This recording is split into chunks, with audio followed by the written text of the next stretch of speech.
Sailor, doer of strange deeds, and general eccentric. I'm officially an eccentric. It's all over my medical notes now. I've been labelled by society. I'm absolutely delighted. As you can imagine, I feel like I've made it in life. Now, as you may know, I like a good journey, a voyage. My most latest caper was to attempt to sail around the world on a small sailing boat. Didn't quite go well, and ended up being wrecked in the Southern Oceans, south of Australia, after 5 months at sea, and got rescued by a big ship in a needy and drama sort of way. Now it's time again in life for me to set sail. It's going to be my last voyage that I'm departing on board this 1925 wooden sailboat. It's a bit of a fat barge. Wouldn't sail very quickly, I don't think, but it doesn't matter, because geographically I'm not in fact going to go anywhere at all. But voyage I will nonetheless, from the land of the living to the land of the dead, over the course of the next 3 months expected. The story at hand is terminal brain cancer. Just before Christmas I had a large tumour removed from the side of my head. 5 centimetre tumour, that's 5 centimetres on the fruit tumour chart. A fair old size, quite decent. It could have been half the size, but I ignored it, of course, as you do, and hence ended up with all kinds of basically brain injury and damage after it.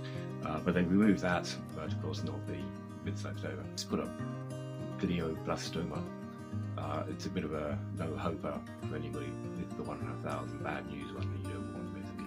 Mine's particularly aggressive, which is the giant thing in my head was only 4.5 months old, not the year or 2 you would have hoped it to be. This makes treatment fairly pointless in my particular case. I had 6 months more to look towards. This is the 3-month mark. Now, so far it's been really coping with the problems of any head injury, and not really ill at all. In fact, I couldn't be more healthy really physically. I'm actually putting on weight. In myself, it couldn't be any better, basically. It seems to have having a partial lobotomy came with it.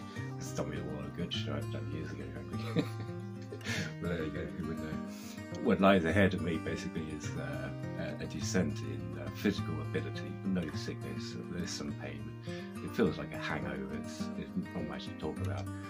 This second time round for me basically, like the first one, it's more about something else trying to live and occupy my skull with my brain, which would like to have space. Thanks very much. It's not doing a lot to me directly, but it is going to squash my brain into a block. Not till right at the end, with a doubling side every couple of weeks. You can see the major problems are right at the end, and mainly it's a journey of rapid onset disability.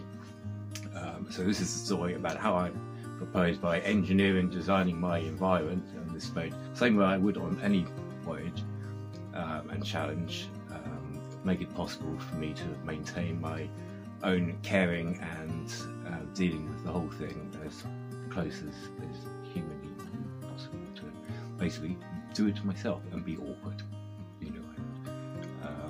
So you can come along on this journey with me, see the short videos, and obviously it's like some middle subjects will pop up, but mainly it's going to be about the life that I live and where I live and how I deal with things and what the experience is like and all kinds of things like that. And hopefully it won't be too boring. Spice it up with some stories from my mad, crazy life and the amazing people I've met all around the world across my lifetime, my many lifetimes. You might have had one life, but I've had a lot. So join me again where I'll show you around my environment on my home once I've tidied it up. If you're not looking at it now, feel free to share me.